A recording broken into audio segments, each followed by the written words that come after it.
I wish you and your family are fine. With me Miss Mila in thematic class today. Selamat pagi anak-anak hebat, selamat pagi Mama dan Papa, orang tua siswa orang yang saya hormati. Bagaimana kabarnya? Semoga hari ini Miss Mila temui anak-anak bersama keluarga dalam keadaan sehat. Seperti kondisi Miss Mila hari ini, tetap semangat dan sehat dan dalam lindungan Tuhan. Untuk mengawali dan membuka pembelajaran hari ini, mari kita tundukkan kepala, kita berdoa.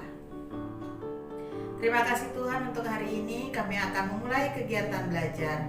Kiranya Tuhan memberikan kepandaian kepada kami.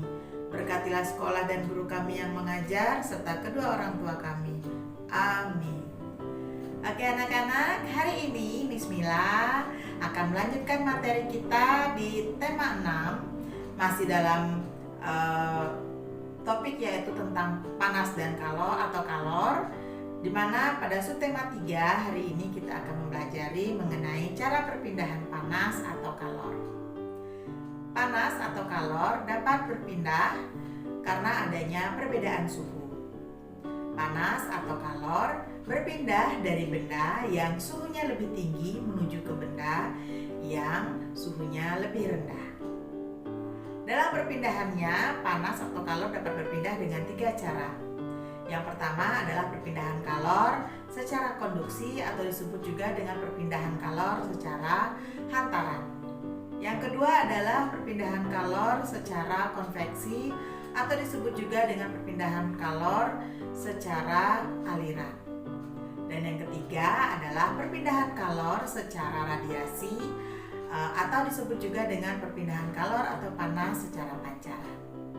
Nah, bagaimana proses perpindahan panas secara konduksi, konveksi, dan radiasi, dan apa saja contoh perpindahan panas atau kalor yang dapat kita jumpai dalam kehidupan sehari-hari dapat kalian simak dalam video pemaparan materi yang Miss Mila sudah siapkan mengenai cara-cara perpindahan kalor. Silahkan kalian simak dengan baik dan kalian catat ke dalam buku catatan kalian. Silahkan disimak anak-anak.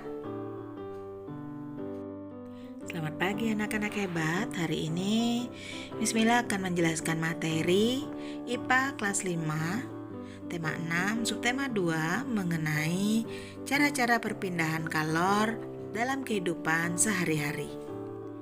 Seperti yang kalian ketahui bahwa kalor dapat berpindah dari benda yang memiliki suhu lebih tinggi ke benda dengan suhu yang lebih rendah.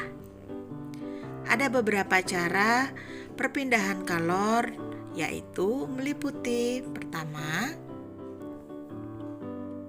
secara konduksi atau disebut juga secara hantaran. Cara kedua adalah secara konveksi atau disebut juga dengan perpindahan secara aliran. Cara ketiga yaitu secara radiasi atau disebut juga secara pancaran. Untuk selanjutnya, Miss Mila akan jelaskan satu persatu mulai dari cara perpindahan panas secara konduksi. Perpindahan panas secara konduksi adalah perpindahan kalor yang tanpa disertai adanya perpindahan zat perantara. Perpindahan panas secara konduksi dalam kehidupan sehari-hari yaitu contohnya: pertama, mencelupkan sendok logam ke dalam air panas. Maka lama-kelamaan sendok logam akan terasa panas. Hal ini terjadi karena adanya perpindahan kalor dari air panas ke sendok logam. Contoh kedua, peristiwa konduksi yaitu tangan memegang cangkir berisi minuman hangat. Lama-kelamaan tangan akan terasa panas. Hal ini terjadi karena adanya perpindahan kalor atau panas dari air panas dalam cangkir menuju ke tangan kita. Contoh ketiga dari perpindahan panas secara konduksi yaitu mentega meleleh di wajan yang sedang dipanaskan. Contoh keempat, Tutup panci akan terasa panas saat panci digunakan untuk memasak. Selanjutnya, Miss Mila akan menjelaskan mengenai cara perpindahan kedua, yaitu perpindahan panas secara konveksi. Perpindahan kalor secara konveksi adalah perpindahan kalor melalui perantara di mana zat perantaranya ikut berpindah. Ada beberapa contoh perpindahan panas secara konveksi dalam kehidupan sehari-hari, yaitu pertama, air dipanaskan di dalam panci.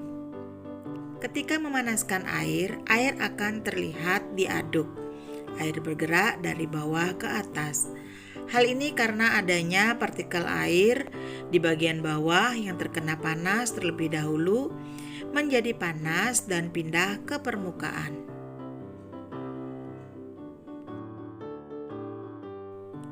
Contoh perpindahan panas secara konveksi yang kedua yaitu peristiwa terjadinya angin laut. Angin laut adalah angin yang berpindah dari laut menuju ke daratan dan terjadi pada siang hari. Proses terjadinya angin laut yaitu pada siang hari sinar matahari membuat daratan menjadi lebih panas. Akibatnya, suhu di daratan menjadi lebih tinggi, menyebabkan adanya partikel udara memuai, sehingga mengakibatkan tekanan udara di daratan menjadi lebih rendah. Sehingga angin dari laut yang memiliki tekanan udara tinggi akan mengalir menuju ke daratan.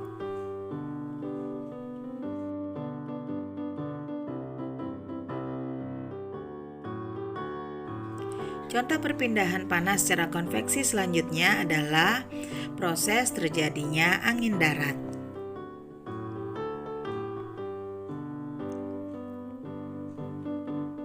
Angin darat adalah angin yang berpindah dari darat ke laut dan terjadi pada malam hari. Proses terjadinya angin darat yaitu pada malam hari tekanan udara di daratan akan menjadi lebih tinggi, sehingga angin dari darat mengalir ke laut.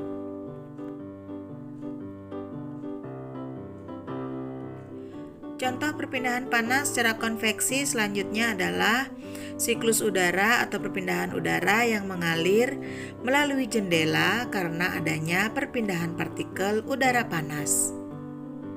Sekian contoh perpindahan panas secara konveksi.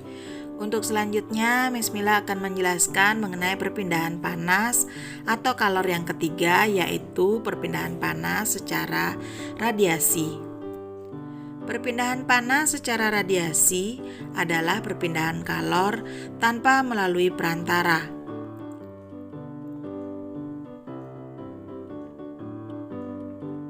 Proses perpindahan secara radiasi juga disebut juga perpindahan panas secara pancaran. Contoh perpindahan radiasi yaitu tubuh kita akan terasa hangat ketika berada dengan api saat duduk mendekati api unggun. Hal ini terjadi karena adanya perpindahan panas dari api unggun secara pancaran ke tubuh kita. Contoh kedua adalah panas matahari yang terasa sampai ke permukaan bumi. Panas matahari memancar secara pancaran ke permukaan bumi. Contoh radiasi yang ketiga adalah proses menghangatkan telur di bawah cahaya lampu. Dan contoh radiasi terakhir adalah proses menjemur pakaian pada saat siang hari. Nah, anak-anak, bagaimana? Tentunya sudah kalian simak video pemaparan materi yang sudah Miss Mila siapkan mengenai cara perpindahan panas atau kalor. Nah, untuk kegiatan pembelajaran hari ini, Miss Mila ingatkan pertama, kalian silakan simak kembali video pemaparan materi yang Miss Mila telah sajikan. Kemudian kalian catat ke dalam buku catatan kalian. Beri judul cara perpindahan panas ataupun kalor. Nah, selanjutnya silakan kalian buka latihan kalian sebagai penguatan materi, yaitu pada penilaian subtema 2 di tema 6 pada buku eksis atau buku penunjang kalian. Di sana sudah ada 10 soal, silakan kalian kerjakan. Foto atau latihan soal juga sudah Bismillah tayangkan pada Google Classroom. Silakan kalian buka Google Classroom ya anak-anak. Silakan kalian tulis jawaban saja pada buku latihan kalian. Kemudian kirimkan jawaban kalian ke Google Classroom. Jangan lupa sertakan juga dan kirimkan foto kegiatan pembelajaran kalian ke WA Group. Apabila ada hal-hal yang kurang kalian pahami, dapat kalian tanyakan secara langsung kepada Miss Mila di grup pembelajaran ataupun secara pribadi. Sekian untuk hari ini. Terima kasih Mama dan Papa yang sudah setia membantu mendampingi putra-putri tercinta dalam pembelajaran dari rumah hingga saat ini, sehingga kegiatan pembelajaran dapat berjalan dengan lancar. Sekian untuk hari ini. Untuk anak-anak hebat, tetap Bismillah ingatkan, pandemi COVID-19 belum berlalu. Masih berjuang kita bersama untuk memutus rantai penyebaran COVID-19. Ingat pesan ibu, gunakan masker, jaga jarak atau social distancing minimal 1,5 meter di antara kalian. Kemudian cuci tangan dengan air mengalir dengan menggunakan sabun atau dengan hand sanitizer. Sekian untuk hari ini anak-anak. Bismillah tutup pembelajaran hari ini dengan doa. Mari kita berdoa. Terima kasih Tuhan atas pimpinanmu selama kami belajar hari ini. Terima kasih untuk guru dan orang tua kami yang sudah bekerja sama membimbing kami dalam belajar. Tanamkan semua pelajaran yang kami terima agar kami menjadi anak yang rajin dan pandai. Amin. Oke, thank you. God bless us. Tuhan memberkati kita semua.